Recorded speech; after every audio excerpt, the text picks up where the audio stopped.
As a part of this module, I also wanted to review how scholarships are viewed as taxable income. Until 1980, all scholarships, grants, as well as fellowships were all considered tax-free, no matter how they were used. However, since then, the law has changed. So they have been divided into two different types of funds. Um, those scholarship funds that or grants or fellowships that are used on costs such as tuition, fees, books, and supplies are all considered tax-free. But scholarships that are used for mandatory college living expenses, including housing, food, transportation, childcare, etc., are all considered taxable.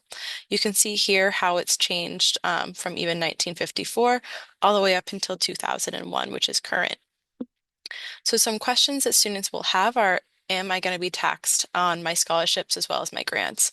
Every single case is different. It's best to talk to a financial aid officer about those questions. But here are some cases where you may be taxed.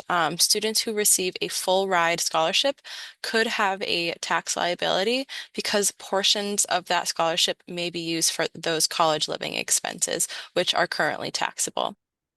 Students who also work throughout the year will probably earn enough to surpass the tax filing threshold. The average annual work earnings of an enrolled undergrad student working a 29-hour work week is about $16,000, which is well above the income threshold, which is above where a tax return must be filed.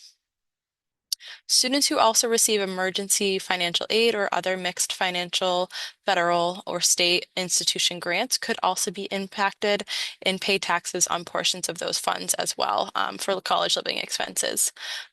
Graduate students who often work more, or students pursuing fellowships or professional degrees, could also face tax liability on their scholarships as well as paid fellowships.